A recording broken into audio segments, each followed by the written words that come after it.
जम्मू कश्मीर में इतिहास रचा गया है। वह जम्मू कश्मीर जो एक वक्त पर आतंक का अड्डा माना जाता था, जहां पर देश का, भारत का झंडा लगाने पर गोलियां चल जाती थीं, आज उसी जम्मू कश्मीर में बनकर तैयार हो गया है वर्ल्ड्स लॉन्गेस्ट रेलवे ब्रिज, यानी दुनिया का सबसे लंबा रेलवे ब्रिज, जिसका नाम है चेनाब ब्रिज। नमस्कार, आप देख रहे हैं आरएन टीवी उत्तर प्रदेश और मैं हूं आपके साथ देवांशी खन्ना। प्रधानमंत्री नरेंद्र मोदी ने भारतीय प्रशासित कश्मीर में दुनिया के सबसे ऊंचे सिंगल आर्क रेलवे पुल का उद्घाटन किया है। सिंगल आर्क ब्रिज शब्द का अर्थ आमतौर पर एक पुल से होता है जिसमें दो सहारे के बीच एक एकल निरंतर मेहराब होता है। ये पुल पहली बार कश्मीर घाटी क्षेत्र को देश के बाकी हिस्सों से रेलगाड़ी से जोड़ेगा। आइए आपको इस ब्रिज के बारे में इस वीडियो में डिटेल में बताते हैं। चेनाब नदी पर निर्मित ये प्रमुख परियोजना आईफिल टावर से भी जो है 35 मीटर यानी 114 फीट ऊंची है और इसे बनाने में भारतीय रेलवे को 20 वर्ष से अधिक का समय लगा है। जी हाँ, 20 वर्षों का समय। ये 272 किलोमीटर लंबी सभी मौसमों में खुले रहने वाली रेलवे लाइन का हिस्सा है जो जम्मू से होकर गुजरेगी और अंततः कश्मीर घाटी तक जाएगी। जम्मू कश्मीर के लिए एक प्रमुख बुनियादी ढांचे की उपलब्धि के रूप में प्रधानमंत्री नरेंद्र मोदी ने शुक्रवार को चेनाब रेलवे ब्रिज का उद्घाटन किया, जो दुनिया का सबसे ऊंचा रेलवे आर्क ब्रिज है।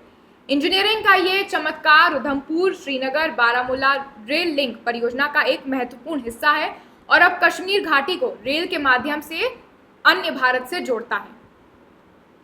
घातक पहलगाम आतंकी हमले के कुछ ही सप्ताह बाद कश्मीर में कई ऑल वेदर इंफ्रास्ट्रक्चर परियोजनाओं का उद्घाटन प्रधानमंत्री की ओर से एक मजबूत संदेश के रूप में किया जा रहा है। जो ऑपरेशन सिंदूर के बाद पहली बार प्रधानमंत्री घाटी का दौरा किए हैं और उनकी सरकार क्षेत्र के विकास के लिए प्रतिबद्ध है, ये संदेश जा रहा है। प्रधानमंत्री मोदी राज्य के लिए बड़े पैमाने पर बुनियादी ढांचे को बढ़ावा देने के लिए कटरा में 46,000 करोड़ रुपए की विकास परियोजनाओं का उन्होंने उद्घाटन किया। चेनाब ब्रिज का उद्घाटन करने से कुछ ही पल बाद प्रधानमंत्री तिरंगा लहराते और मुस्कुराते हुए पुल पार करते हुए भी नजर आए।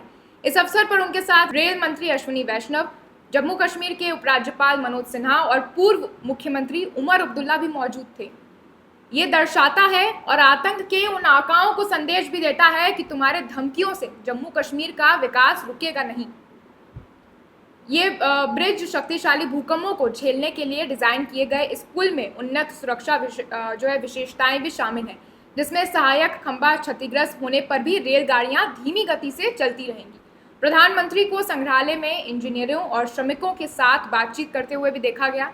ये संग्रहालय रियासी जिले में चेनाब नदी पर बने दुनिया के सबसे ऊंचे मेहराब वाले रेलवे पुल का हिस्सा है। बाद में प्रधानमंत्री मोदी ने चेनाब रेलवे पुल और अंजी नदी पर भारत के पहले केबल स्टेड रेलवे पुल का भी उद्घाटन किया।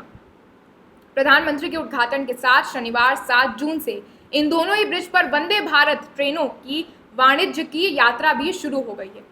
श्रीनगर और श्री वैष्णो देवी कटरा के बीच का सभी शुल्कों सहित किराया चेयर कार की श्रेणी के लिए 715 रुपये है और एग्जीक्यूटिव क्लास के लिए 1320 रुपये निर्धारित किया गया है। इन दोनों ट्रेनों के चलने से देश के विभिन्न हिस्सों से कटरा पहुंचने वाले पर्यटकों और रेल यात्रियों को कश्मीर पहुंचने में अब आसानी होगी। इस ब्रिज को बनाने के पीछे जिसका हाथ है, इसकी स्टोरी भी आपको बताते हैं, काफ़ी इंटरेस्टिंग है। अक्सर ये भ्रम होता है कि इंजीनियरिंग तो लड़के ही करते हैं, लेकिन इस भ्रम को तोड़ा है वर्ल्ड का ये जो इंजीनियरिंग मार्वल तैयार किया है, एक वुमेन इंजीनियर ने तैयार किया है जिनका नाम है प्रोफेसर माधवी लता।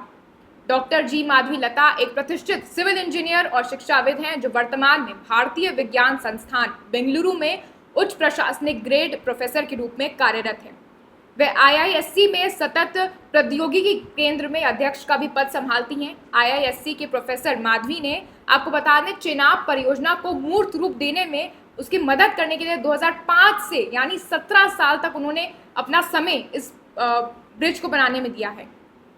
हाल ही में प्रकाशित अपनी पत्रिका में प्रोफेसर ने बताया कि उन्होंने और उनकी टीम ने इस परियोजना पर कैसे काम किया। चेनाब पुल की चुनौतीपूर्ण स्थलाकृति, मौसम की स्थिति और दूरस्थ स्थान के कारण इस क्षेत्र में निर्माण कार्य एक कठिन कार्य था, लेकिन डॉक्टर लता की टीम ने सभी बाधाओं को दूर करने के लिए डिजाइन एज यू गो दृष्टिकोण अपनाया। डिजाइन एज यू गो दृष्टिकोण का मतलब ये है कि जैसे जैसे निर्माण कार्य होता जाएगा उसके बीच में जो भी चुनौतियां आती जाएंगी उसके हिसाब से ही कार्य आगे बढ़ेगा और उसी तरह से इस कार्य को किया गया और अब जो है ब्रिज ये तैयार हो गया है। जिस कश्मीर को आतंक के खौफ में रखे जाने की प्लानिंग थी, उस प्लान पर ये चेनाब ब्रिज एक करारा जवाब है।